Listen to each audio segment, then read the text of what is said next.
All right, guys, welcome to today's video. We are somewhere around the halfway point now. It's the very 1st of May, kind of the halfway point of the selling season, and it's been good so far. And I mean, it is an absolute whirlwind out here every day, and every day we are absolutely exhausted and we are working our tails off. And with all of that being said, I wanted to share with you what some of our best-selling perennials are up to this point. Now, perennials right now are kind of the bread and butter of what we're doing out here, and we're just about to start selling hydrangeas this week, but I want to talk a little bit about what some of our best-selling perennials have been, because if you find a list of perennials where, let's say you want to grow some from seed or you want to buy in plugs from a wholesale nursery, it can be really intimidating to look at those lists that have hundreds and hundreds or sometimes thousands of varieties of all kinds of perennials. And where do you even start? And that's a good question. So today I want to share with you what have been some of our best sellers this spring so far. Now, the first plant that I want to show you is a plant that we learned about last year, and I talked about it last year some, and that is the Yaro. Now, this particular one is just called Moonshine. It's like gold yellow, as you can well see, but these Yaro come in a lot of different colors. In fact, when we first started having Yaro in our nursery, it was last year, and it was kind of a terracotta, kind of an orange colored one. There's a series of Yaro called Desert Eve that are absolutely beautiful. And anyway, Yaro is a great selling perennial for us, or at least it has been this year and last year. Now, just kind of something worth mentioning, this is just my opinion. You're feel free to disagree on this, or your experience might be different than mine, but generally speaking, a yellow flower is not going to probably be one of your best-selling flowers. Now, I love perennials that have yellow, and we have several that have yellow, but we want all sorts of colors of Yaro, and I'm actually growing one right now. That Desert Eve terracotta color that I just mentioned, I'm growing some of those out, but we also want to have some yellow. But just saying that to say, I would not bet your whole nursery on yellow flowers, but you do need some, and one that's a really good choice as far as I'm concerned is the Yaro Moonshine. And for us, some of these we've grown, some of these we've bought in, but it's definitely a good plant for your nursery. Now, this next one that I want to show you is a lavender. Now, like all plants, there's a million varieties of lavender, and I've kind of settled on one variety, and it's a variety of English lavender, and it's called Province. Now, the reason that I have settled on this one, it's not because it's the best one or anything like that. It's because I know for sure that this particular variety will overwinter in a pot in my area, because I've done it. This is actually one that I grew, and when you have people coming into your nursery, less than 1 out of 100 is gonna even know there even is more than one kind of lavender. They might just be looking for lavender, or they just see, oh, they've got lavender. They don't know an English lavender from anything else, and it wouldn't make any difference to hardly anybody what kind of lavender you have. They see this, they see it in beautiful bloom, you have a great picture card of it, it's highly fragrant. I mean, just sitting here with it on my leg, I can smell it. It's a very nice smelling plant. But if you are looking to do perennials in your nursery, always know what plants grow in your zones, whether it's a Yaro or a Dianthus or a lavender or anything else. Make sure they're hardy for your zone. I'm talking about what works in my zone, but if you're going to have a nursery and plan on having perennials at all, you gotta have some lavender in your nursery. Now, another variety of perennial that is just really a can't miss, and that is the Dianthus. Now, there are a lot of really nice varieties of Dianthus, and we've had probably 7 or 8 of them in our nursery this spring. This one in my lap here is called Plum Glory. It's just a really nice one. I have one sitting right here to my right, and it's called Pinball Wizard. Now, when that one is in bloom, we've not been able to keep it in. I imagine we've sold somewhere between 50 and 80 of them, just roughly speaking. We have some that we propagate and grow called Fire Witch. I've talked about Fire Witch Dianthus quite a lot. We have another one back there that's called Red Garnet that we've done really well with, and maybe 2 or 3 others I just don't remember. But the Dianthus is a low growing, generally they vary between varieties, but generally it's kind of a low growing, almost a grass looking perennial, and then it shoots up these little stalks, little stems, and it blooms on top of those. And some of these cultivars that are some of these newly patented varieties, and those we have those in our nursery, we just don't propagate them. They bloom for a long time, and that's something that people always want. People come up and say, I want something with color and that blooms for a long time. And these Dianthus are one of the things we're able to point to. So there's a lot of variety and variation in size and in color of the Dianthus, but they're a really nice plant to have in your nursery, and I would recommend that if they're hardy in your zone, that you give them a shot. Now the next one I want to show you is the butterfly bush. Now this has been a great seller for us. It always is a really popular plant. In my opinion, again, my opinion, you can take it for whatever it's worth.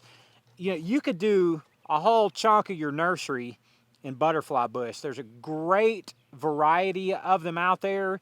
There are lots of patented and plenty of unpatented varieties that are really nice, all shapes and all sizes. And if you will emphasize the fact in your marketing, on your signs, however you're getting the word out about your plants, that these really do attract butterflies, and they really do. They're beautiful plants. People will buy these like crazy. On this plant right here, our price point on these is $10.97. We have sold a ton of these this spring, and glad to have them. And they're a great selling plant for us. If you can find some of the unique colors, like yellow, I think it's called Golden Glow, I forget, anyway.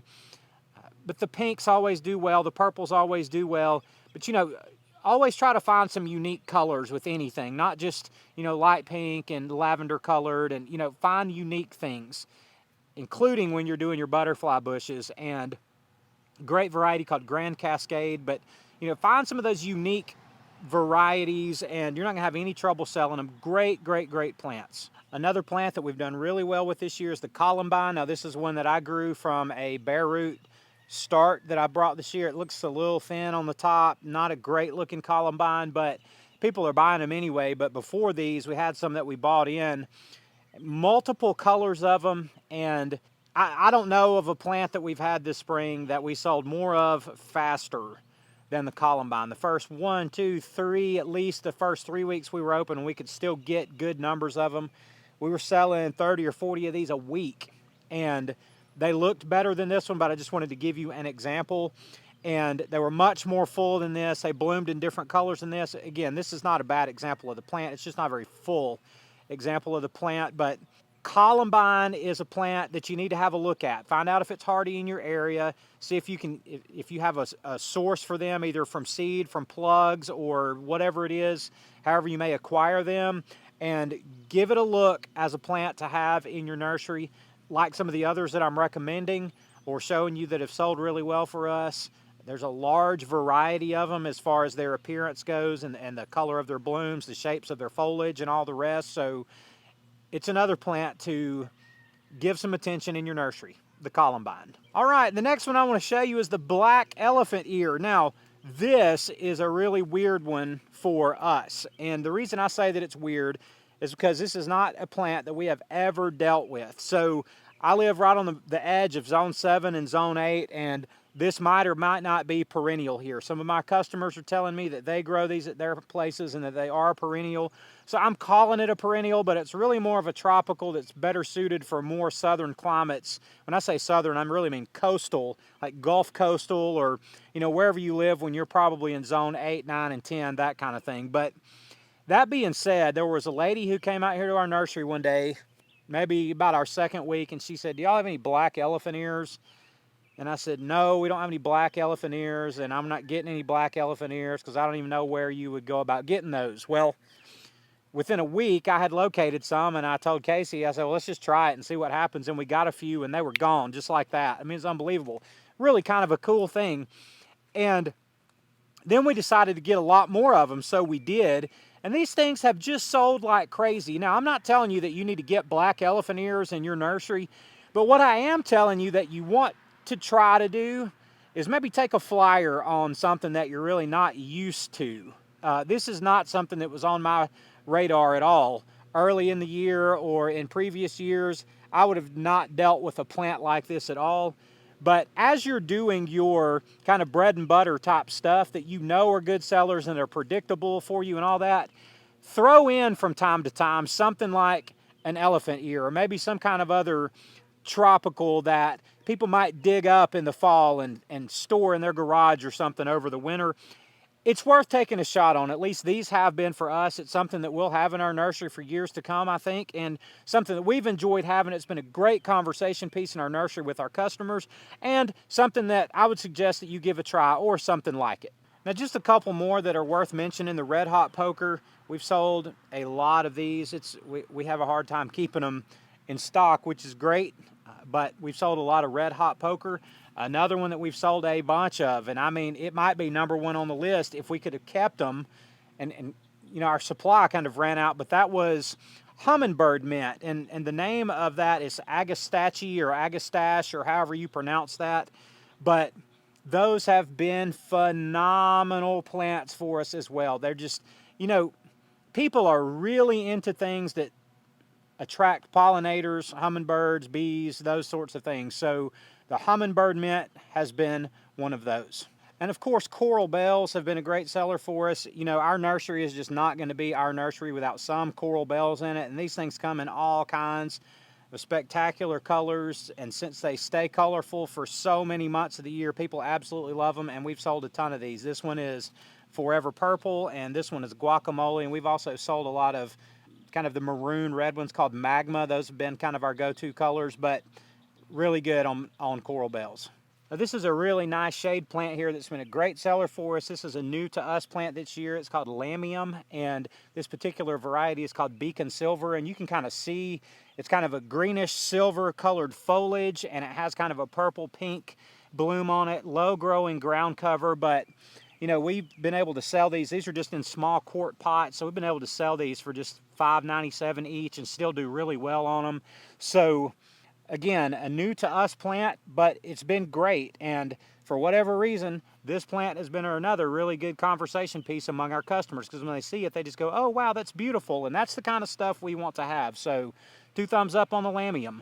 So guys, I'm not telling you that these are the 10 perennials you have to have in your nursery. I'm just telling you what, however many that was, 10 or 11 perennials are that have sold really well in our nursery in the beginning of 2024. And if you're kind of at a standstill when it comes to what varieties of plants am I going to buy, at least check some of these out. I'm not telling you go buy them. They may not even work in your area. They may not even grow in your zone, but just give them a look and be willing to test out some things, but maybe this will give you a place to at least start looking. So thank y'all so much for being with us today. I love y'all, and we'll see you on the next one.